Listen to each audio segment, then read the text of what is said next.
So with this debate, we'll actually conclude 2 years of collaboration together, if not more, actually 2.5 years of collaboration, 3 years, yes, of collaboration. And during these debates, we've in general have had a focus on current themes. We've been focusing on the green transition and rule of law and agriculture in the EU, trying to do it from a pan-European perspective. And this is why we invited three experts today from, let's say, each of their own professional field as well as country of origin to tell us about the various topics. But the one today, we'll be focusing on the EU's competitiveness, which mildly spoken really has become a hot topic with the new commission. Since a lot of reports lately, the one from Mario Draghi, which I'm sure somebody will probably mention as today later as well, has shown that the EU is falling behind on a lot of let's say measures in comparison to the global powers such as the United States and China. For this reason, there's been a lot of discussion right now on how to actually try to let's say reform a lot of the ways that the EU finances and tries to strengthen its let's say economic muscles. But this comes from generally being the fact that the EU has let's say lost is falling behind in terms of purchasing power. If you compare it to the United States, it's also falling behind in terms of the share of global trade as well. And it's also fighting with, let's say, the consequences of a war in Ukraine, on top of the fact that there's also a green transition, which will demand quite a lot of, let's say, financing and economical power in order to finalize successfully.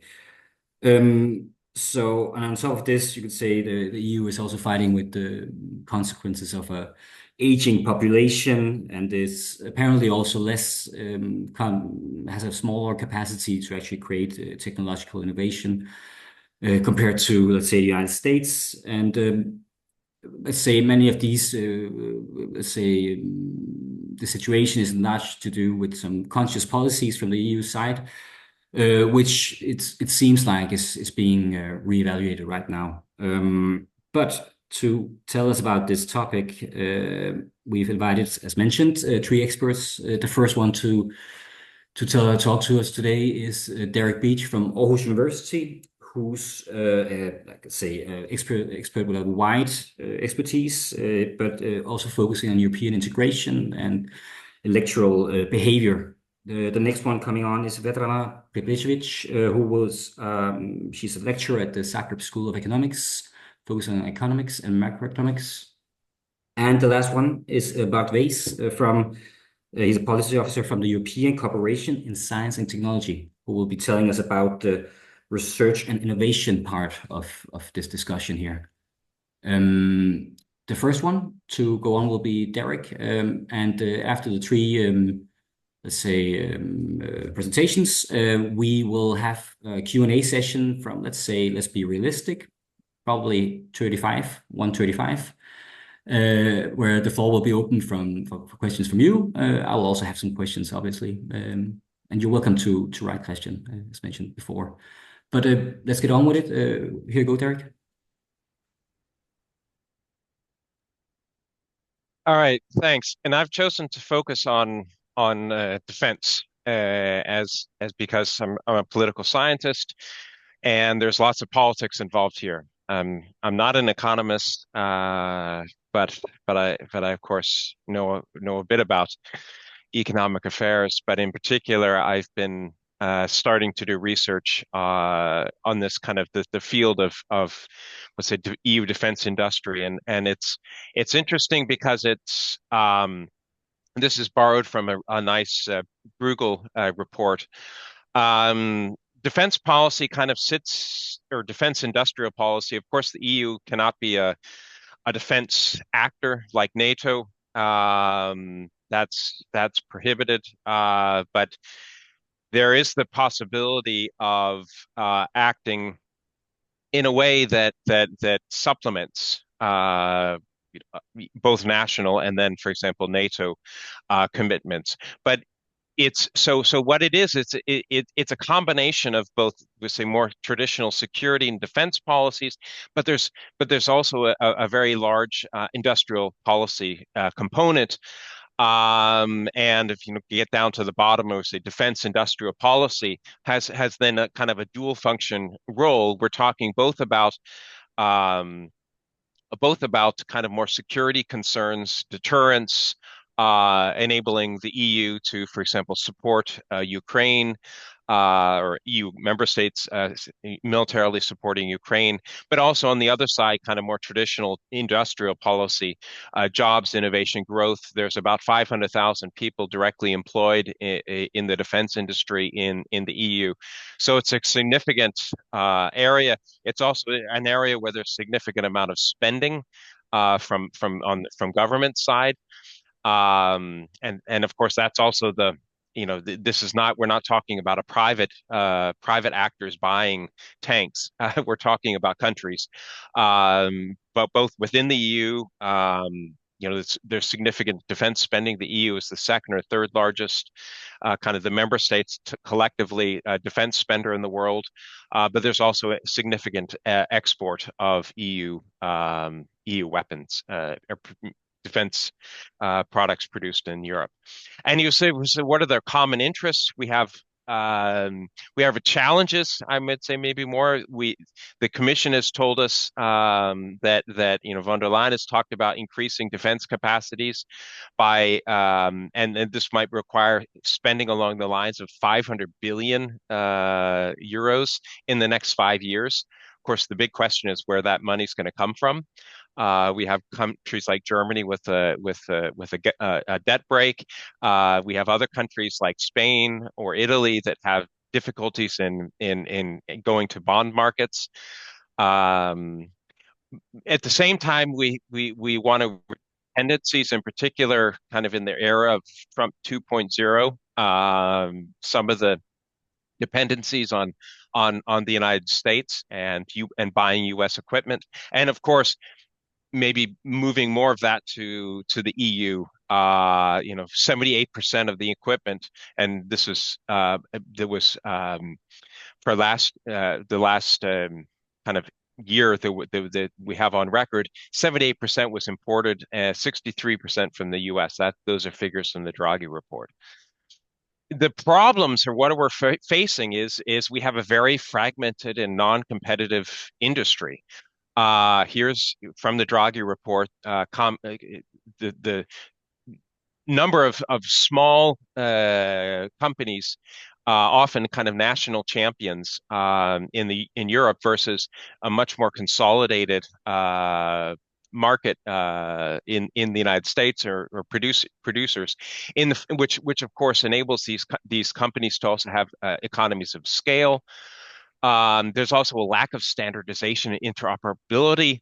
Countries buy things um, that we have lots of different tanks, we have lots of different airplanes, etc. Instead of just focusing on perhaps, let's say, one main battle tank or one main third generation fighter.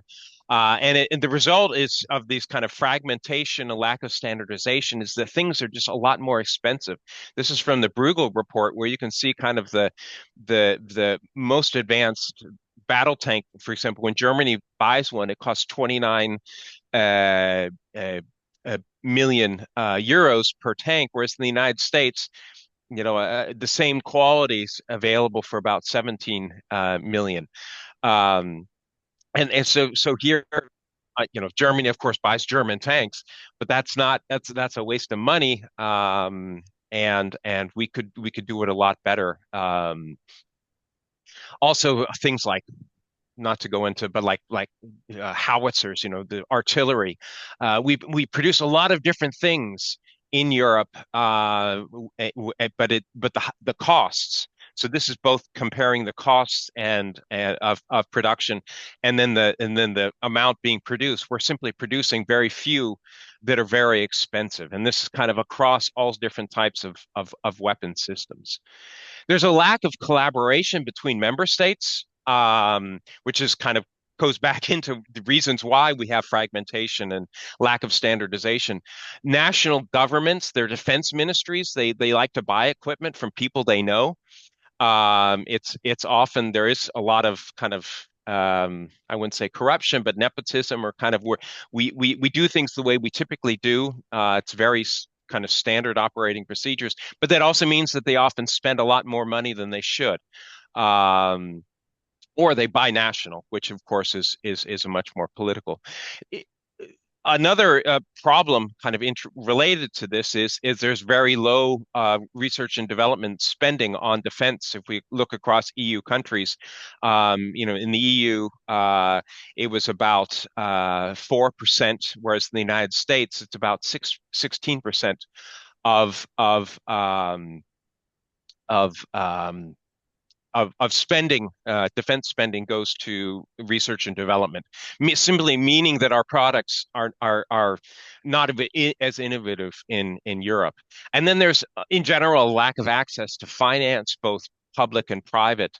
One of the core things now is the need to kind of go around and improve on, point one and two, for example, fragmentation, to really support industry and consolidation within industry. But that requires both public financing in the form of a lot of companies um, need support if they're going to really scale up significantly. But there's also a need for access to private funds and financing that is also very difficult in the EU context. What are the solutions, or kind of what's on the way, and kind of what can we expect in the next year?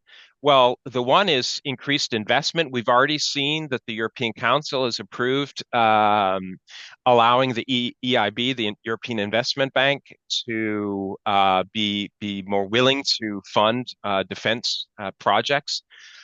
This is a very helpful first start. But if in particular we're going to really start rearming in Europe, we also need some kind of defense fund. And this is definitely, maybe after the French get their act together and the German election, this is probably one of the first things that the European Council is going to be dealing with, in light of also depending upon what Trump is actually going to do when he gets into office. EU defense fund, it would be all along the lines of the recovery fund from during COVID, um, and probably on the scale of 102 to 200 billion euros. Support of cross-border integration to increase scale, standardization and interoperability, and in particular, and finally, kind of increased joint procurement, and probably coupled with some kind of EU preference. And here, the Commission really sees itself as an actor, both trying to encourage more spending within the EU, trying to develop common European projects, and in particular, and they actually, if you talk to them, they really like to emphasize this point.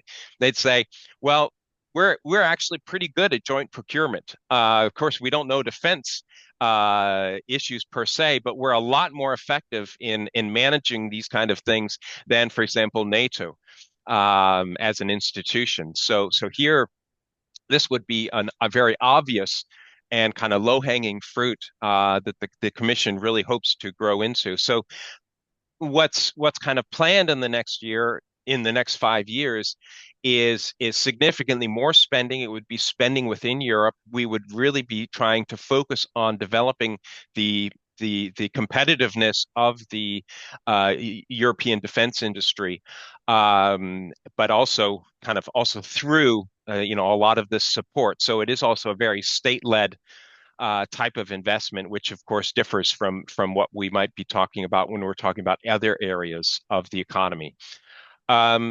So I think I'll stop there as a brief kind of introduction. Thank you, Derek. We'll get back to you after the next two presentations. Vetrana, it's your turn now.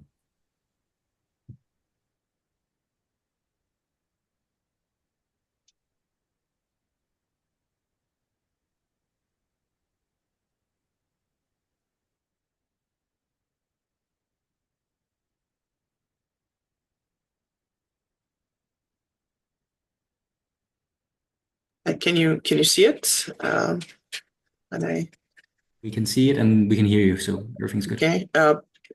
I'm shifting now. Can you see the screen? Is the Yes. screen moving? Okay. Yeah.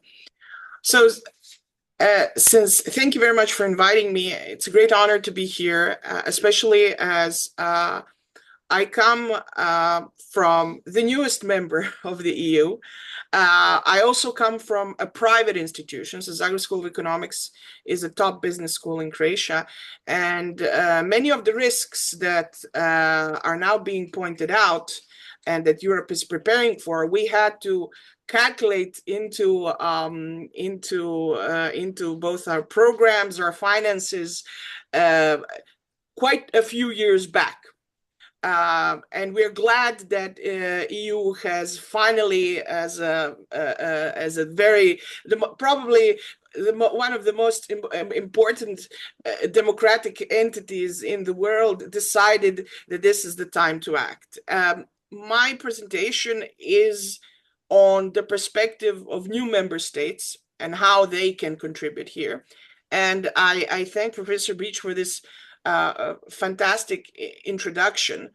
And you've all, I don't need to preach to the core here. I mean, you all read the Draghi report, so I'm not going to pester you with graphs. What I'm going to tell you is essentially something that we are familiar with, a framework that we're familiar with, both because Croatia was kind of part of the world that wasn't part of the Western world 30 years ago. And for us, this is familiar ground. So we can ask ourselves, are we living in Cold War II? Is this scenario, right? Did you have rising tensions between global powers that this means a race not only in technology or military defense, but essentially it means a race in production, innovation, and economic influence. Because essentially, when you teach students in the first class of economics, you kind of show them this very iconic graph from the Samuelson book, which tells you you need to choose between guns or butter. And essentially, I would always say, who won the Second World War? It was United States that helped us. They simply outproduced everybody else. And they didn't only produce guns, but also butter, right? So the idea is not only to have absolutely the defenses of great importance, but which country is able to produce guns and butter at the same time, or rather better than others, right? So for the EU, of course, this geopolitical backdrop actually adds urgency, right, to for stronger competitiveness, and this is, of course, has been greatly outlined in the Draghi report, because it sort of brought our focus back into kind of turned a lot of eyes into one very, very specific topic that was, mind you, kind of very unpopular 10 or even less 5 years ago, right? The question is, for us, for new EU member states, the question is, how can we contribute? How can old member states utilize new member states? What do we bring to the table, sort of, right? Because if you look at what we've been doing so far, we joined the EU. We have resources, but in my honest opinion, they weren't utilized to their full potential, right? What are the key factors shaping competitiveness for new members, right? Structural transformation. So we were centrally planned economies. We were kind of on the other side, right? You have this so-called march of autocracies, right? If you look at the share of world GDP in 2050, that's going to be produced in countries that are non-democratic, that's increasing, right? So we kind of are, that should really worry us, okay? Because economic power translates to political power, And then that, unfortunately, at some point translates into war, and now finally is the time. It's not unpopular to say this. And us, especially in Croatia, we have both experience of war, and we were part of the other side, sort of, to say, in the Cold War. So we kind of understand this race very well. Of course, you need foreign direct investment. Already, EU has done a lot in infrastructure development.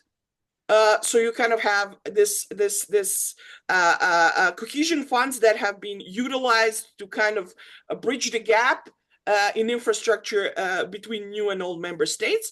And we also have something which is very important, which is young, highly educated population, but we are facing a significant brain drain to the older EU members, right? And the question is, where do opportunities arise?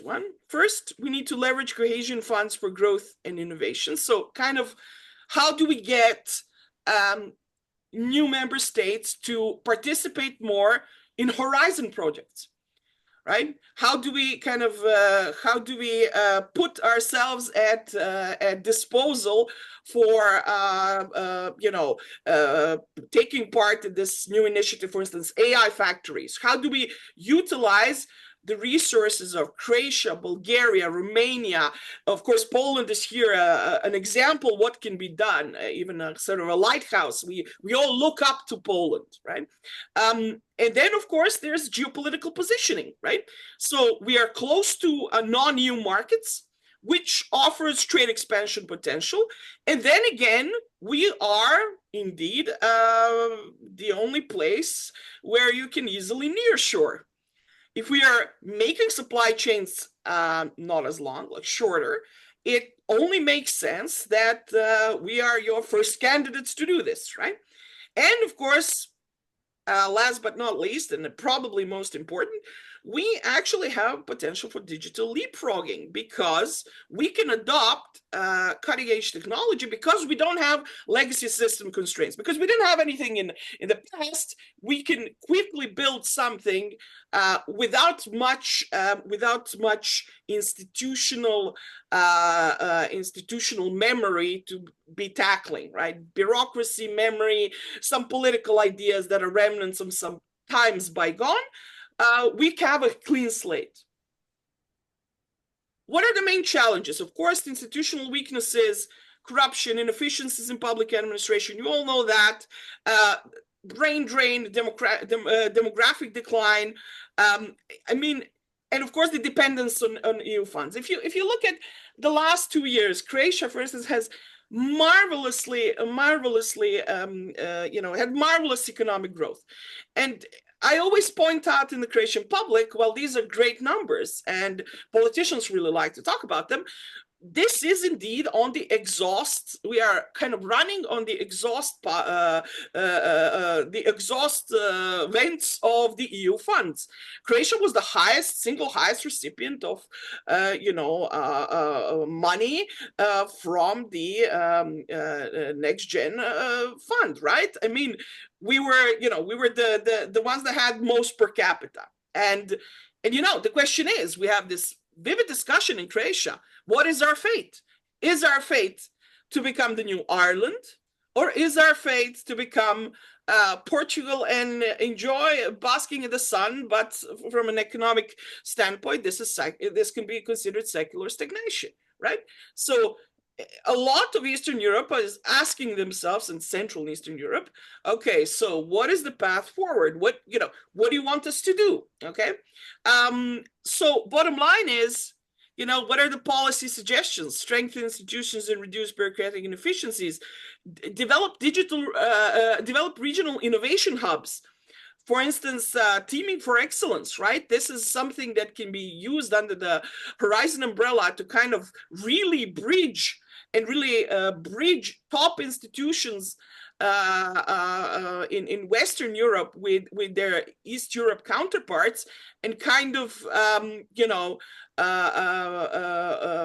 leverage this talent that lies there idle, not because these people are somehow uneducated, because you lack managerial knowledge, because science as a collective effort is actually a managerial problem as much it is a problem of literal human resources, right? And yeah, and of course, enhancing collaboration between new and old member states to bridge the competitive divide. And I put this here, not for the sake of the argument, but for political purposes as well, right? Because the more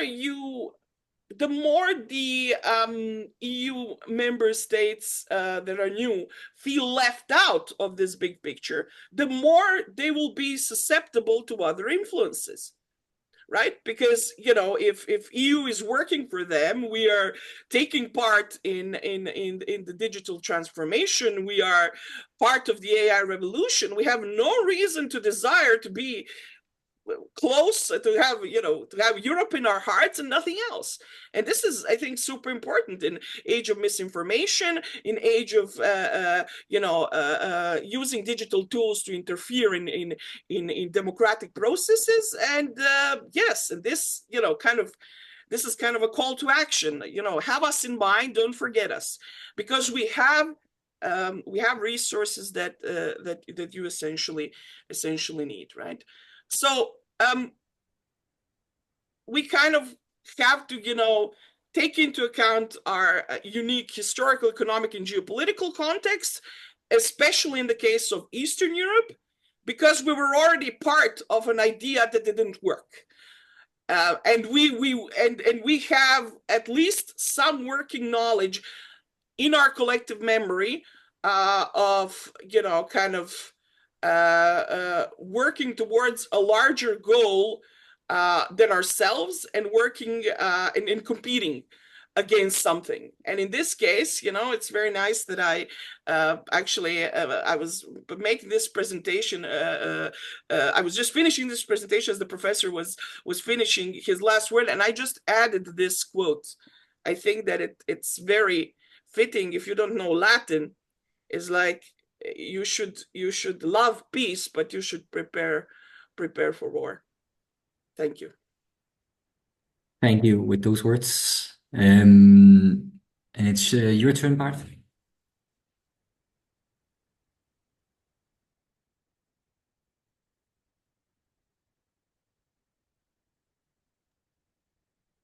Yes, thank you very much, Marcus. Can you see the screen and hear me well? We can see you clearly, or see the screen clearly, and we can hear you very clearly as well. So all's good. Thank you very much. And thank you very much for the invitation. It's a pleasure to be here. And also thank you for Europahuis Rijkenvelde. It's an organization which I value a lot, because they really do a good job in, let's say, instructing and teaching the role of the EU and all its debates around it to a lot of schools and organizations in Flanders, in Belgium. So I'm joining you from Brussels, very gray and dark Brussels, where I'm the head of the policy unit at the Cost Association. So very briefly, the Cost Association is a part of Horizon Europe. So we are a funding instrument of the European Union, and we fund research networking, so research and innovation networking. And to give you a bit of an idea of the scope, so we cover 41, let's say, member state countries, which are part of the Cost Association, where we implement our projects. We have around 300 running projects on research and innovation. And it's all about the networking and pooling national investments in research and innovation in common projects. Around 60,000 researchers are active in our networks. And I can very much relate to the previous speaker, Vedrana, where you made a clear case indeed for the collaboration between, let's say, East and Western Europe. This is actually one of our core businesses. You see the divide here in color as well on the map. And I can very much relate, and also to the critics you had to the, let's say, the common EU funding schemes. So I think that's worth the debate. But I will talk about the role of R&I in competitiveness, because that's close to what I do on a daily basis. But then I was thinking, what is competitiveness? I mean, there's a lot of speech and a lot of reports written on competitiveness, and then you look up the definition and you get something, indeed, it's about that. And then I think the EU mostly thinks about the second definition. It's about the quality of being as good as or better than others of a comparable nature, which makes it quite indeed putting yourself into competition. But I believe, and that's what I understand when I'm reading all the reports, that the EU wants to foresee a good and safe and fair life for its citizens while respecting, let's say, planetary boundaries. Of course, if you ask a famous tool on design what is meant by a fair and safe and a good life, you get this. So that's a utopia, and I don't think we should be afraid of the AI sources across the ocean, because the table is in the river. So graphic designers still have a future. But this, of course, this life, what you see here, it doesn't fall from the sky. It's not one day we wake up and everything is perfect. So that brings me to the role of research and innovation in this regard. And historically, R&I always has been, let's say, a force in order to try to lift up the lives of many people. But we see currently that we're reaching limits. So we see that we are squeezing the planet more and more. It's running empty of natural resources, and Marcus, you already pointed to a lot of crises which are happening and which urged the European Union to take action. Poly crisis was named as the word of the year last year by the Financial Times. So you see everything that happened in the past years and is still happening leads us to a lot of, let's say, talk about resilience, talk about competitiveness, and there I see a key role for research and innovation. And as I said, historically, many developments, many ways to improve the life of citizens came through inventing new machines, new techniques, new standards, and what you have. And you also see that clearly in studies that the intensity of a research and innovation system leads to labor productivity for an economy. So it's really the driving force, or one of the main driving forces, to increase productivity and to make sure that a country is able to compete with others and to provide a good life for the citizens who live there. You also see innovation linked very much, and that's the left-hand slide, to well-being. I mean, a country which is scoring high on the European Innovation Scoreboard has a good quality of life, or people report a good quality of life. And also economic resilience is linked to the innovation spending. There's a linear effect there, which is quite clear. So it's important that investments in R&I are keeping up, but due to the population aging, and it was already mentioned by the previous speakers, and a shrinking labor force, future growth will largely depend on productivity improvements at large. So, and they have a direct link with R&I investments, as shown in the graph you have seen before. But then I come to a few buts. You have probably already heard that the investments in R&I are never enough, and the EU has set itself a target of 3%, and there is no single, or maybe a few regions in Europe which reach this objective. So there's a clear gap in what a country is spending on research and innovation, research and development, and what the aim is. So there are always other political priorities, which is normal. And if you have a certain, let's say, budget available as a government, and you have to decide, you often go for easier targets which resonate better with public. R&I is a long-term investment. The proofs are not directly there. So that's what's happening. It brings me to another but. Here you see the investment across the globe in R&I. You see that the European Union is far behind if you compare it, for example, to South Korea or Japan. Also, the United States is investing more in research and development in global terms. So this is a problem. This is a problem for the EU. But this brings me with another, let's say, definition or another proof. And here I'm trying to turn the argument and try to make my case for research and innovation. If you look at the share of world GDP, you see that the EU is together with China on the second place after the US. So if the EU is capable in combining efforts and in pooling different sources of national investments, then it can make a big leap. And then you see, for example, the comparison with Japan, which is only 4% of the GDP. They invest more in their research and development system in their country.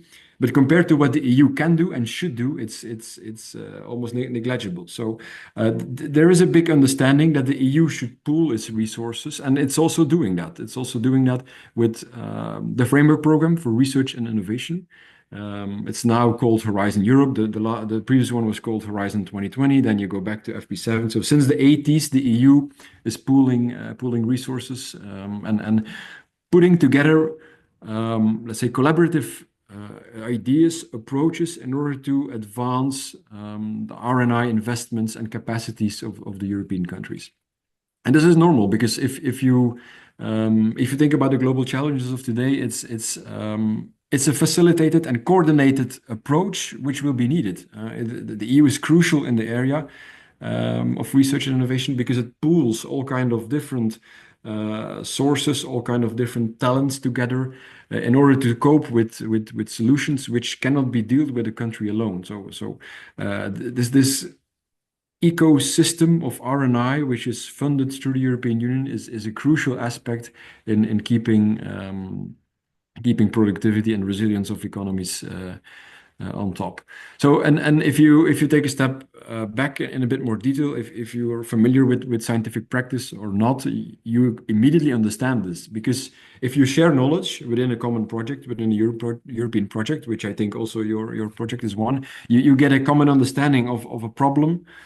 You coordinate activities, you pool resources, you will not make mistakes twice in experiments because you have talked to a colleague in Zagreb or in Aarhus or in Munich. So you reduce your risks in order not to make the same mistake again. And you recombine different pieces of knowledge together within a European ecosystem. And this can only be done by the EU itself. None of the single member states will decide to set up such a European scheme because, first of all, there's no money, and second, probably no interest. So this is a unique feature, which is, let's say, a unique let's say, component or work to be done by the European Union. And we believe that 1 + 1 is more than 2 within the European Union's framework program for research and innovation. Briefly, of course, you have to create impact. So these framework programs, Horizon 2020, the complete study is already done, create scientific impact. So all kind of breakthroughs, of course, were discovered. A lot of peer-reviewed publications with high citation impact were developed. Open science practices were developed, also influencing member state policies in this regard. A lot of researchers are supported in their skills, in their mobility. As I said, our scheme only supports 60,000 researchers per year. So it creates a huge stream of people moving across the EU without necessarily leaving their country, because they get access in a project through a network, and often they can stay within their country. And that's one of the nice features of EU R&I funding. And also economic impact, I can be brief, the number speaks for itself. So Horizon 2020 had a budget of 80 billion, but contributed almost 450 billion to the EU GDP, and created around 220,000 jobs. So this is a clear impact of R&I funding. Also innovation outputs, intellectual property applications, and so on, are the result of EU funding in R&I. So if you answer the question of the debate, is the EU ready to secure its competitiveness? I would say yes, if funding of research and innovation remains a key priority. That's my take. That's my approach. I'm, of course, a bit biased, but nevertheless, you're free to challenge this. Some further reading, if you can share the slides. These all have links to the reports which were published, and where you find much more detailed information, much more data on everything which I have explained in 10 minutes. Thank you. Thank you very much to you, Bart, and also thank you to all three of you. it's a lot of big numbers, so to say, we're talking about, and I think one of you mentioned where's the money to come from, and that's probably also something we need to maybe spend a few minutes explaining and also talk about because these days there's an ongoing discussion in terms of the common debt in the EU, where some countries previously not being so interested in doing it, like in attaining a common debt, are becoming more warm to the thought. So, can you tell us and the participants here a little bit more about what's the financing going to be of all these large scale projects, and secondly, like how will we secure that they're actually going to be implemented in a right way in the countries if it comes to that? Yeah, it's a question to all three of you. I don't know who's the most wanting to talk about this. I think it was you, Derek, mentioning the money issues. Maybe you can take it. Yeah, and also maybe just a little bit of the Danish perspective because it's quite interesting the shift in the so it's not a shift based in the Danish position, and it's not a shift based on changing parties. It's the same prime minister from the Social Democrats. Um, and here I guess I'll focus more on the kind of the hard defense side of it. We have the NATO commitment of 2%. We have the threat posed by Russian aggression. And then also the decreased the unreliability of the United States potentially. Which has led Denmark to go from was one of the frugal fours in the last decade or so of discussions about both EU budget during the 2020, the COVID recovery fund. The way that the frugal four were basically outmaneuvered was a kind of a clever ploy by the Commission together with the French and Germans and a about face from the German government to support a large common fund. But right now, so Denmark has been opposed to increasing, saying never again to some kind of joint fund, etc. But it's increasingly looking like the Danish government is actually supporting this with all of the preconditions that it would be used, maybe primarily in the EU, would be joint procurement, and that there would be a significant commission role in managing it. So it doesn't just become people borrowing money and doing what they typically already do, or maybe supporting domestic industry like maybe the French might be prone to do. Legally, this is possible. This kind of common joint defense fund. The Commission on Legal Service has changed its interpretation of the treaties that then enables, it kind of opens up for this kind of common defense fund. And what it would basically involve would be, again, 100 to 200 billion, where it would have kind of three, perhaps some of it would just go directly to Ukraine. And then some of it would go to kind of common projects. This could be some kind of missile defense or something like that, and then a third of it would actually go to this actual industrial policy. So this would be supporting collaboration. This would be supporting research and development. And you could also imagine some kind of leveraging, so combinations of private public funds, so that the industrial support from the public money would also then be leveraged and kind of being a guarantee that then you could leverage, maybe even up to 10, 15, 20 times, so that we could actually have very significant amounts of investment in defense products and industries. So and I think these are some of the things, this kind of the potential of, again, a large amount of money is going to need to be spent in Europe in the next 5 to 10 years. on defense. And the Danish government, given that we're not a frontline state, but very concerned, of course, really wants to see this take place. And I think there's a recognition in Denmark as one of the frugal fours, as it is with von der Leyen and the Commission, that this is the only way that we're going to be actually able to kind of reach this kind of goal, given that so many countries face problems with debt, plus the need to do it in a common sense, so that we increase jobs, growth, competitiveness of the industry within the EU. Thank you. I have an additional question, actually. Now we're looking at it from the angle of, let's say, a certain country or region. Vedrana, you mentioned the fact that this could also offer a great opportunity for Croatia in that sense that it could create this push for more, let's say, investments in the region.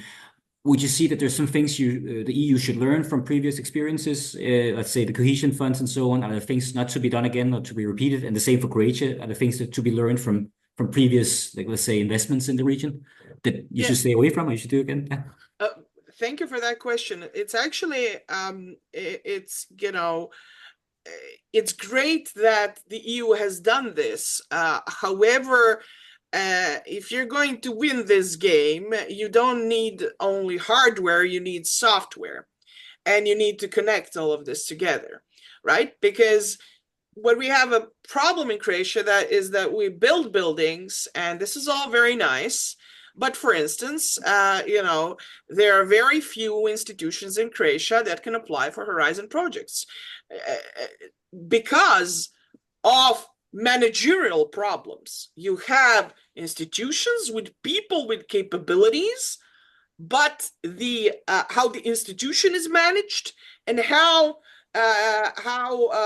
science is managed in Croatia actually is not conducive to us utilizing the hardware that EU so graciously gave us for the benefit of the EU. And I think I speak from a position of knowledge here, because my school is super connected to a lot of our Western partners, but also throughout Eastern Europe, and apart from Poland, which of course is a force to be reckoned with, others simply struggle with this, right?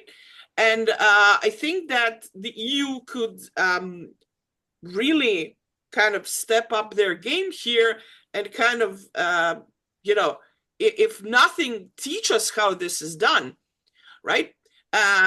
Because essentially, we have this problem in Croatia that scientists are in position to manage science, right? And sometimes you need a kind of, think of it as, everybody has watched here, I have to make a reference, Oppenheimer. Oppenheimer was a relatively bad physicist, but he was a great manager, right? And we need more managerial know-how, how to use the resources that we have to the benefit of the European Union and the things we discussed here. It's not that Croatia, Poland, Lithuania does not have people who have capabilities to contribute. It's just that they're not managed in a way to achieve this potential. So if that answers your question. Completely. A higher degree of coordination, not only like a higher degree of connection with the yes, you need coordination, and then you literally, and I see that Professor Breach is smiling, you need kind of managerial know-how, like, how does a Horizon project look like? What does the Commission actually want? And it's actually, I always keep telling people, my institution has applied, and we're actually waiting for the results. And we've done this with very competitive institutions. But in my country, this is an exception, not a rule, right? And this can, I work at a private institution, but I simply, as an economist, I cannot tolerate such inefficiency, right? Because there are people who do really good things, who can contribute. It's just they're not managed in the right way. And I think that this is a common theme problem in Eastern Europe. Thank you.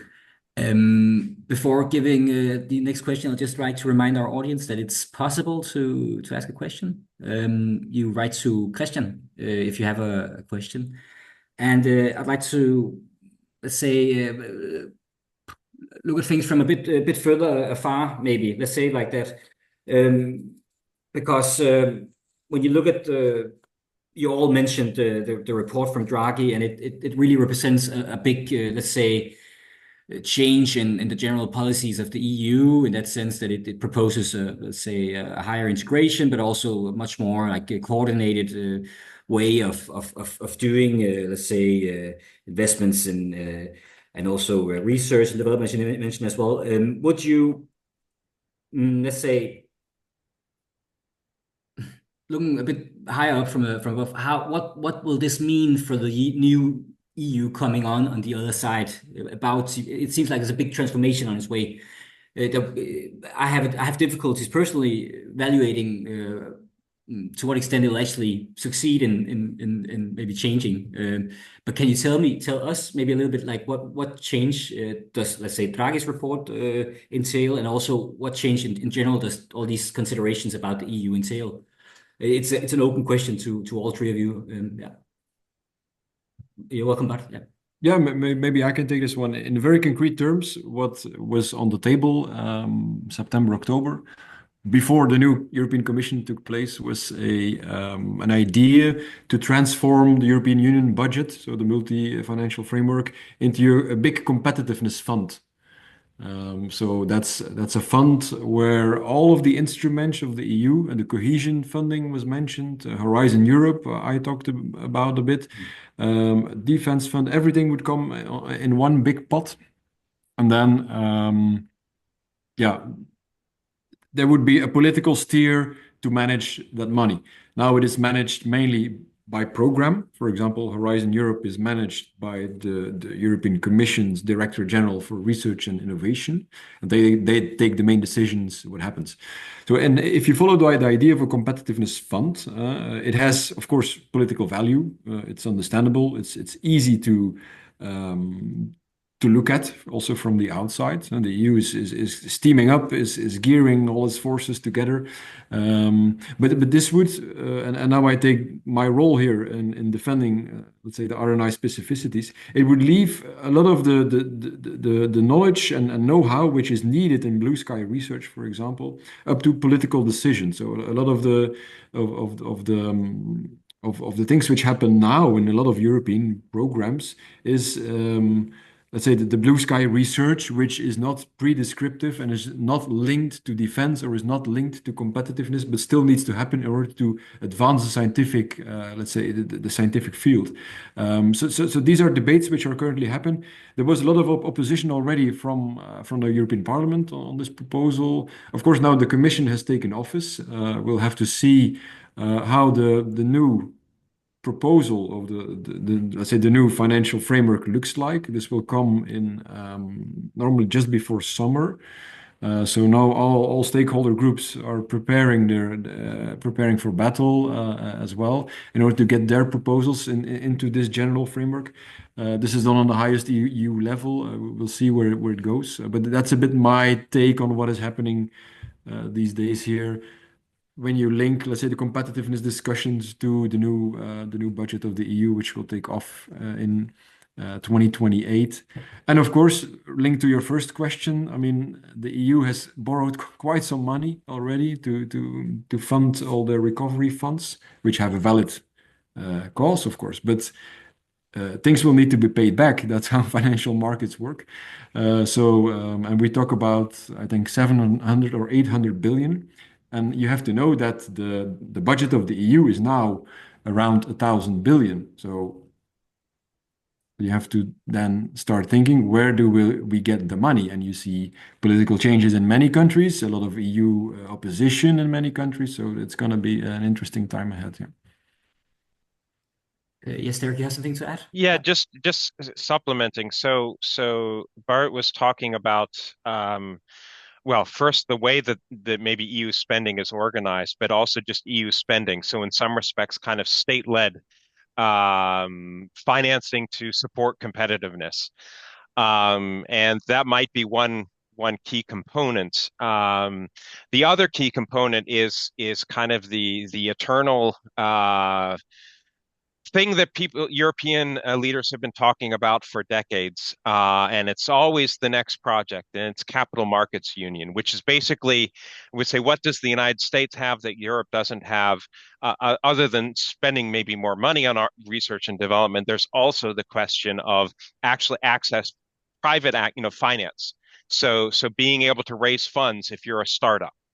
And the idea in Europe has been we lack this capital markets union, and this has been and again, it's just come again and again, and every time leaders will talk about it a little bit, none of them really understand how to do it or what it is, and then it just kind of disappears again. So I think one of the really interesting things will be, alongside this kind of state-led support, the next year, are governments actually serious about doing a capital markets union? What would that entail, so that private companies, and in some respects, the state can get out of the way of private companies actually becoming more competitive, because they're able to, people with good ideas are able to raise funds like they are in the United States.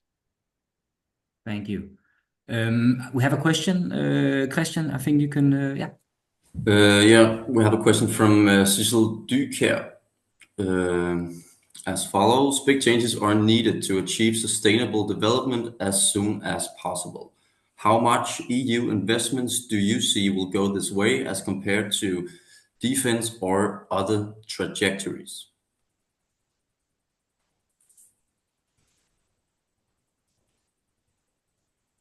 May I just start? I think that there is a lot of, at least from the politicians and the MPs that I personally know that Croatia has, and there are not many of them. We have only like 12 or something, right? So it's not really hard to know some of them. From what I understand is that there is this sort of sentiment that shifting towards defense is somehow going to kind of take away all of the nice things that we're used to.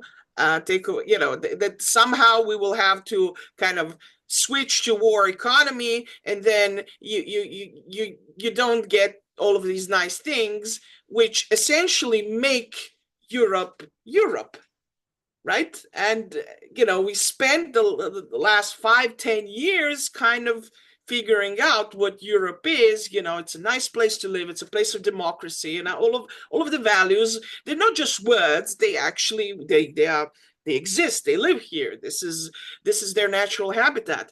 And and you can of course correct me if I'm wrong, but there is, among some political parties, there is at the parliament level some sort of feeling that this is taking away from their agenda and putting it, kind of, they feel robbed in a way, right?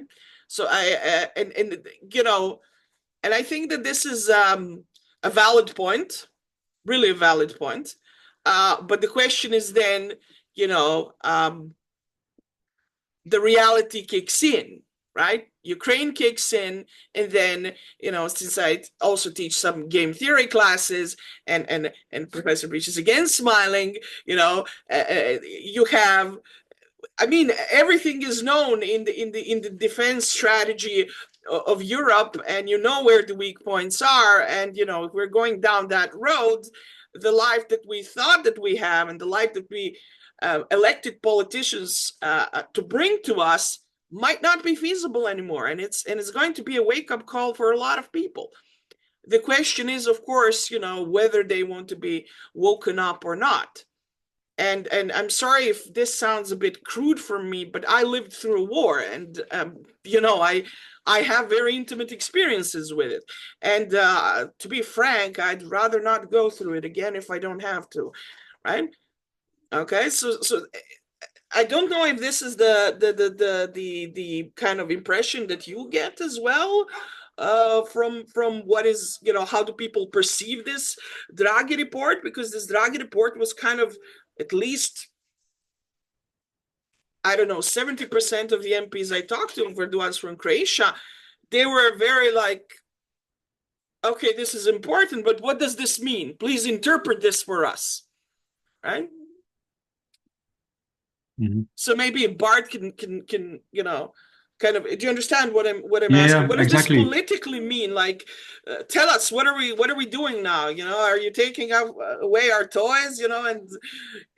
Yeah, exactly. I mean, if well, maybe first to go back to the sustainability question, and it was very clear when the Commission von der Leyen started in 2019 with the Green Deal was the big thing, and it was definitely green, but maybe it was not such a big deal, or the deal was not really made with everyone, because now you see indeed a lot of things happened in 5 years, and now you see that all the buzz which was around the Green Deal has now shifted towards other priorities with reason, of course, as you say, Vedrana. But it's also, I think, not an option to neglect that climate action is needed. Neglecting is not an option. So it's a very thin line to walk on, and the main input from the Draghi report or the feedback around this is, okay, it's nice, it's interesting, but where's the money? Who's going to pay for this? I think he asked for 800 billion per year or something like, or in EU investment. Yes. Which is completely unimaginable with the current political situation, with France and Germany, for example, looking less stable than 5 years ago. Other countries where you had recent election problems and interference in the EU. So this is very difficult to walk that line or to balance this act, and I have no clear solution for that or vision. But it's a battle for money, and the EU will be put also under a loop in order to what are you doing, and is it still relevant, and things like that. So it's a difficult discussion, and I don't have a clear answer. Maybe someone else can chip in and give some more argumentation on this. We actually got a little bit over time, but it was really, really nice to have you. I feel like we really actually at least got some kind of grasp on this very specific certain situation where it doesn't seem like there is any clear like I say perspective right now on where and how and where it's going to go to. We just know that some important events are going to unfold, at least in terms of financing the European Union in the next few years, and some tough decisions will be taken, which probably won't please everybody. That's my conclusions from the last hour, so to say, and probably also with a larger focus on defense as well. That's also my takeaway point from today, probably. I'd like to thank you all again. It has been a very big pleasure to have you here, and thank you to the audience as well. It was very nice to see your faces in this debate. Yeah, have a nice day. Thank you. Thank you.